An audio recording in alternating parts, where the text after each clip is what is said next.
I keep coming back to the idea of how to choreograph certain very fast passages in the literature. And because I have a student working on the butterfly piece of Grieg, which is from the lyric pieces, this is opus 43, number 1. This is one that is very hard to play unless you do have a sweep of your arms, circular motions, rotations, like that. And it's good to analyze what you're doing physically to get what musically you internalize that you want to hear. And you always want to know, what do I want to hear and how do I produce that by fusing the physical motions with the underlying musical shape of the phrase.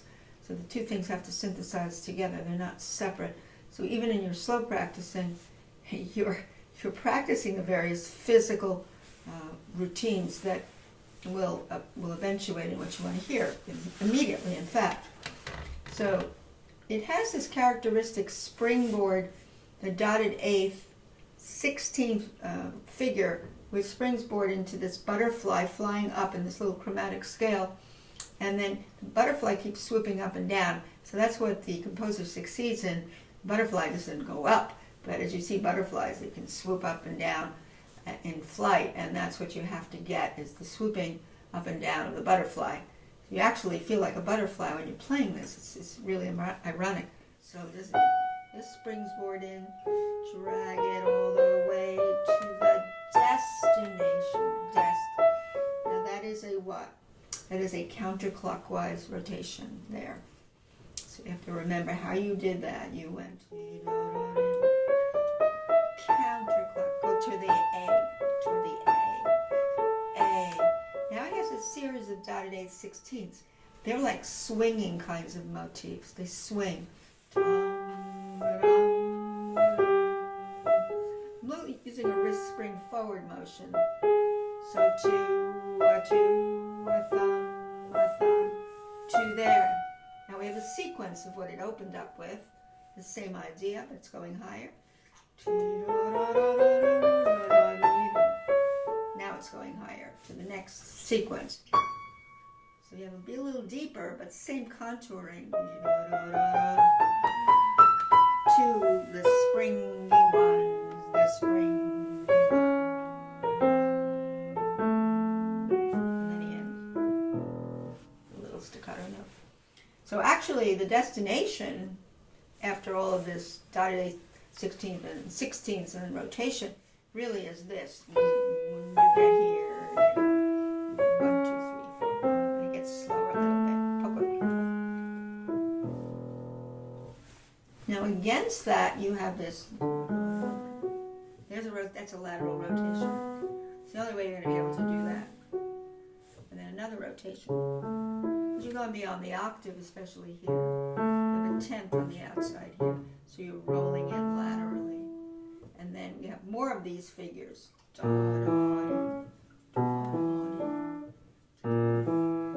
pairs of those.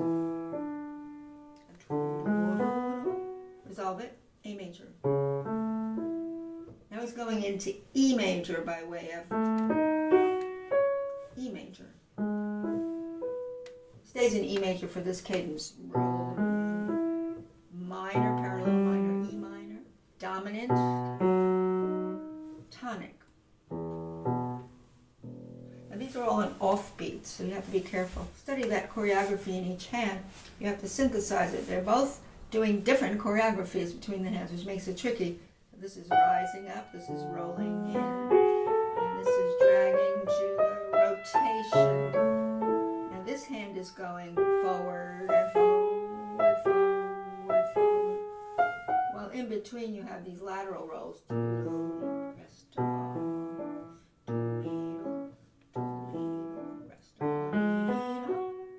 Resolve it. So you have a harmony that is either a dominant or a diminished seventh. It's going to fold into that one. Like here, it's a diminished chord. Resolve it. So you have to be aware where there's harmony and you're leaning and how you're resolving when you lighten your arm weight. So that's another dimension, is the harmonic rhythm helping with the phrasing too. So if we put this first part together with the pedaling that I choose to do, I would have pedal, off pedal,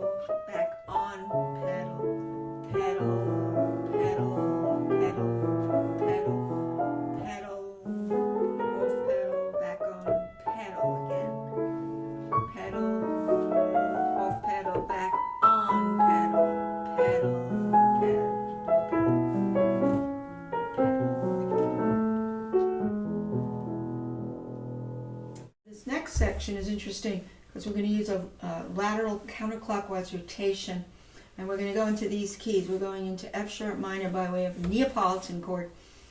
Building a Neapolitan on any scale, in any scale, you go to the lowered second note. So you go, instead of G sharp, which is the second note of F sharp, you pull it down to G and you build a major chord. And that goes to the dominant of this key here, the F sharp minor, which he's going into for a moment. And then he's going to have a sequence in the key of B minor by its Neapolitan. B minor's Neapolitan is not built on C sharp, which is the second note. Pull down to C, major chord, and then into the dominant of B minor, and it's tonic. Now, he's going to utilize the following idea in the B section. It's going to be lots of rotations looking like this. We have a springboard, that, then we have lateral rotation, then we have the dotted 8/16 wrist forward,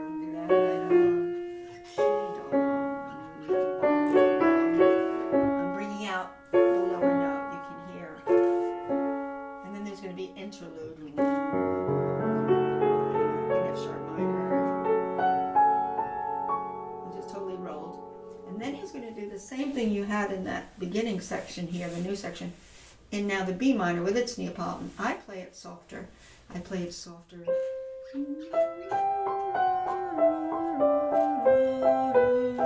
But I still have a destination.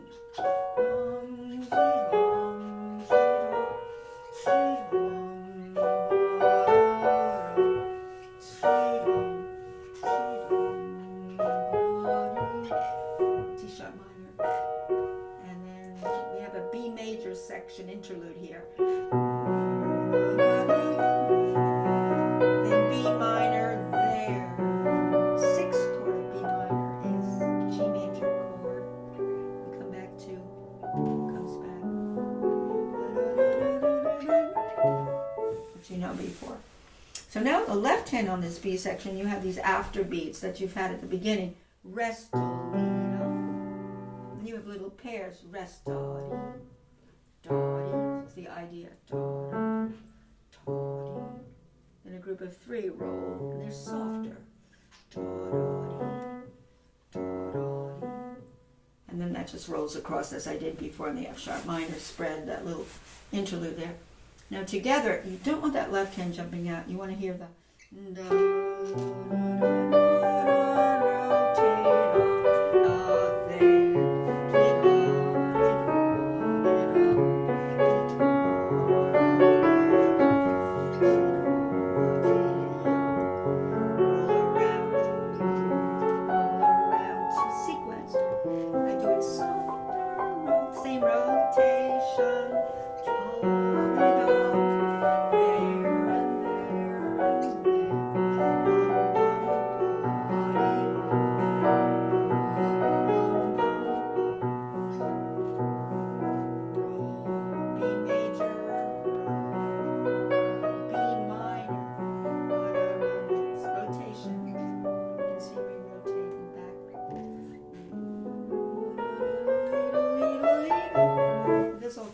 Now the difference when it comes back now is in this iteration of the beginning, he's going to go higher and higher, which he never did in the first part. And you'll hear what he's doing here. Coming back.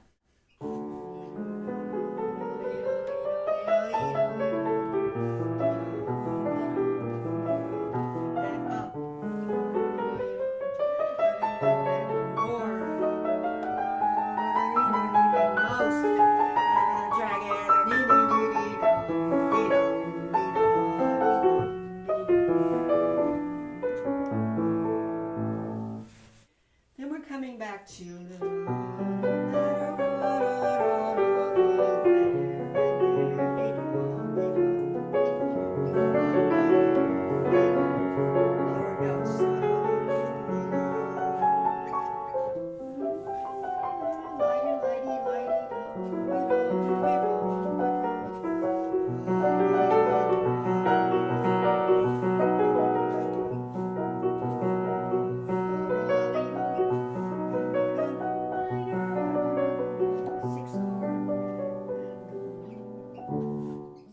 here. It's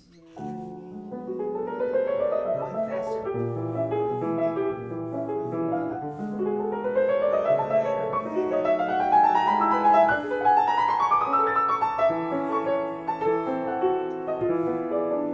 3, 4.